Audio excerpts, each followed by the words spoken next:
దేవుని పరిశుద్ధ నామానికి సమస్త ఘనత మహిమ.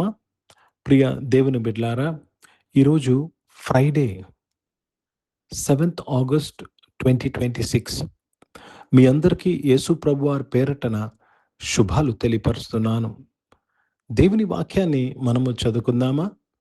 మొదటి తిమోతిలకు రాసిన పత్రిక 2వ అధ్యాయము 5వ వచనము. 1 Timothy chapter 2 and verse 5.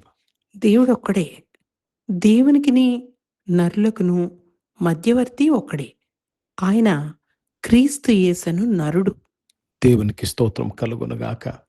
ప్రియ దేవుని బిడ్డలారా, దేవుడు ఒక్కడే. ఇందులో ఎవ్వరు కూడా వేరే అభిప్రాయం ఉండరాదు. దేవుడు ఒక్కడే. మరలా దేవునికి నరులకి మనుషులకు మధ్యవర్తి ఒకడే. అర్థమవుతుందండి? తండ్రి దగ్గరికి మార్గము ఒక్కరే. ఎవరంటండి? క్రీస్తు యేసను నరుడు. Is Christ Jesus. ఓ దేవునికి స్తోత్రం కలుగునుగాక. So Christ Jesus is mediator between God the father and man. For there is one God and one mediator between God and men, the man Christ Jesus. జాగ్రత్తగా వినాలి. యేసుక్రీస్తు వారు ఎవరండి? మనకు తండ్రికి మధ్యన ఉన్న మధ్యవర్తి. ఎందుకు యేసు ప్రభువారు మధ్యవర్తి? లేక యేసు ప్రభువారు మధ్యవర్తిగా మనకు వచ్చే ఆశీర్వాదం ఏంటి? జాగ్రత్తగా వినాలి. యేసు ప్రభు అన్నారు, యోహాను సువార్త 14వ అధ్యాయం 6వ వచనంలో, నేనే మార్గము సత్యము జీవం, నా ద్వారా తప్ప తండ్రి యొద్దకు ఎవరు రాలేరు. అంటే తండ్రిని యేసు ప్రభువుకు తెలిసినంతగా ఎవరికి తెలియదు. అందుకే ఆయనే తండ్రికి, దేవునికి, మానవునికి మధ్యవర్తి. He knows the father more than any of us or any person. He knows the father because he is the father. ఆయనే తండ్రి అయి ఉన్నాడు. ఆయనకి మించిన తండ్రి గురించి ఎవరికి తెలియదు. కాబట్టి ఆయన సరైన మధ్యవర్తి. He knows the father. రెండోది ఏంటి తెలుసా అండి? ఎందుకైనా మనకు మధ్యవర్తిగా అవసరము? ఆయనే మధ్యవర్తిగా, క్రీస్తు యేసునే నరుడే మనకు మధ్యవర్తిగా ఉండడం ఎందుకు అవసరం తెలుసా అండి? ప్రియ దేవుని బిడ్డలారా, దేవుని కోపాన్ని చల్లార్చగల వారు ఎవరైనా ఉంటే క్రీస్తు యేసు నరుడే.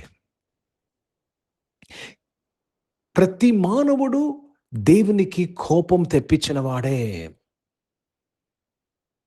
అందరము పాపము చేసి దేవుడు గురించి మహిమను పొందలేకపోయాం. Everybody have brought in anger to God. ఈ మధ్యవర్తి ఎవరు తెలుసండి? మానవుడు దేవునికి ఏ విధమైన కోపమును తెప్పించాడో ఆ కోపమును చల్లార్చిన వ్యక్తి యేసుక్రీస్తు. ఆయన ఎలా చల్లార్చాడో మీ అందరికీ తెలుసు.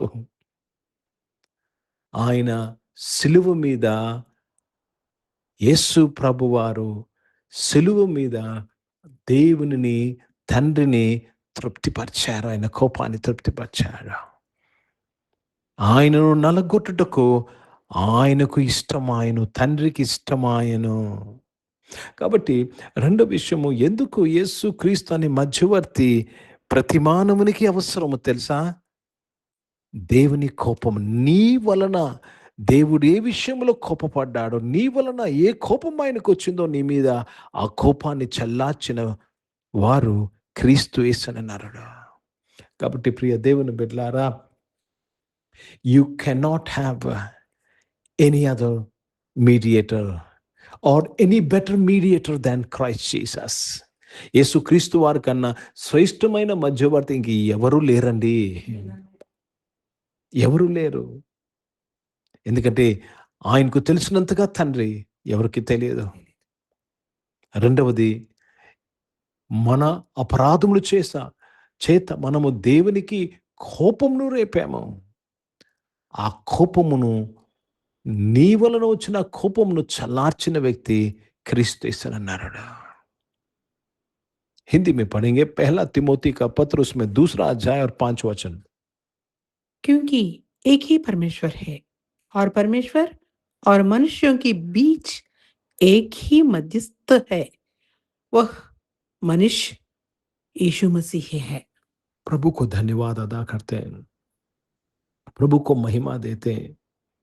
परमेश्वर और मनुष्य के बीच एक ही मध्यस्थ है, बिचवाई है, मध्यस्थ है, वो यीशु मसीह है। यीशु मसीह के द्वारा ही हम पिता के पास, परमेश्वर के पास जा सकते हैं। కాబట్టి ప్రియ దేవుని బిడ్డలారా, without Jesus you have nothing to do with God the Father. యేసు ప్రభు లేక తండ్రి అయిన దేవునితో మనకు ఎటువంటి సంబంధం లేదు. ప్రార్థన చేసుకుందాం. ప్రియ పరిశుద్ధ తండ్రి, జీవం గల దేవ, మీ వాక్యము ద్వారా మా అందరితో మాట్లాడి మమ్మల్ని ఆశీర్వదించినందుకు స్తోత్రములు నాయన. రక్షకుడా, ఈ ఉదయకాలము నాయన తండ్రి, యేసు ప్రభువాన్ని బట్టి మీకు కృతజ్ఞతాస్తుతులు చెల్లిస్తున్నామయ్యా. యేసు ప్రభు లేకుండా ప్రభా మా జీవితాల్లో ప్రభా నాయన తండ్రి, మా యొక్క నాయన ప్రభా లైఫ్లో, మా యొక్క స్పిరిచువల్ లైఫ్లో, మా యొక్క లైఫ్లో ప్రభా నాయన తండ్రి, దేవా తండ్రి, మీతో మాకు ఆ యొక్క సంబంధం లేదు నాయన తండ్రి. We want to thank you, Lord, for Jesus Christ. యేసుక్రీస్తు వారిని బట్టి మీకు కృతజ్ఞతాస్తుతులు చెల్లిస్తూ మీ నామాన్ని మహిమపరుస్తున్నాను. అనారోగ్యం వారందరూ కూడా మీరు ముట్టి స్వస్థపరిచినందుకు స్తోత్రములు చెల్లిస్తున్నాను. పరిశుద్ధ తండ్రి, జీవం గల దేవ, జాబ్స్ చేసిన వారు, జాబ్స్ను వెతుకుతున్న వారు కొన్ని దీవించి ఆశ్రయించినందుకు స్తోత్రం నాయన. మంచి జాబ్స్తో వారిని తృప్తిపరచినందుకు స్తోత్రములు చెల్లిస్తున్నాను తండ్రి. బిజినెస్ చేసిన ప్రతి ఒక్కరు బిజినెస్ని దీవించినందుకు స్తోత్రములు చెల్లిస్తున్నాను. యేసు ప్రభా నాయన, చదువుకున్న పిల్లలందరి కొరకు ప్రభా చదువుల్లో మీ తోడు దయచేసినందుకు స్తోత్రములు. ఈరోజు పుట్టినరోజులు, పెళ్లి రోజులు జరిపించుకున్న వారు దీవించి మీ దయాకీటం ధరింపచేసి మీ దయలో మనుషులుగా వర్ధలింపు చేసినందుకు స్తోత్రములు. పరిచయం చేసిన ప్రతి ఒక్కరిని దీవించినందుకు స్తోత్రం. ప్రతి ఒక్కరు యేసు ప్రభు వారి నామములో పరిచయం చేటుకుని కృపను అనుగ్రహించినందుకు మీకు స్తోత్రాలు చెల్లిస్తున్నాను. ప్రభా నాయన, రక్షకుడు నాయన తండ్రి, భారతదేశం కొరకు, భారతదేశ రక్షణ కొరకు, ఇజ్రాయెల్ దేశం యెరూషలేము శాంతి సమాధానం కొరకు ప్రార్థన చేస్తూ యేసుక్రీస్తు పరిశుద్ధ నామమున ప్రార్థన అంతయు అడిగి వేడుకొని పొంది ఉన్నాం తండ్రి. ఆమేన్. పరలోకమందున్న మా తండ్రి, మీ నామం పరిశుద్ధపరచబడును గాక, మీ రాజ్యము వచ్చును గాక, మీ చిత్తం పరలోకమందు నెరవేర్చబడుతున్నట్లు భూమి మీద నెరవేర్చబడును గాక. మాకు కావాల్సిన ఆహారమును మాకు దయచేయమా. ఇట్లా అపరాధములు చేసిన వారిని మేము క్షమించిన ప్రకారం మా యొక్క అపరాధం క్షమించము, మమ్మల్ని శోధనలు తెగ కీని తప్పించము. ఎందుకంటే రాజ్యము, శక్తి, మహిమ నిరంతరం నీవై ఉన్నావు తండ్రి. ఆమేన్. ఇప్పుడు మన పరమ తండ్రి అయిన దేవుని ప్రేమ, ప్రభువైన యేసుక్రీస్తు వారి కృప, పరిశుద్ధాత్మికను నీ సహవాసమిక ఆరాధనలో పాల్గొన్న ప్రతి ఒక్కరితో, ప్రార్థన చేయబడిన అంశములతో, సంగముతో ఇప్పుడు ఎల్లప్పుడు సదా తోడై ఉండును గాక. ఆమేన్. దేవునికి స్తోత్రం. అందరికీ వందనాలు. God bless you and praise the lord.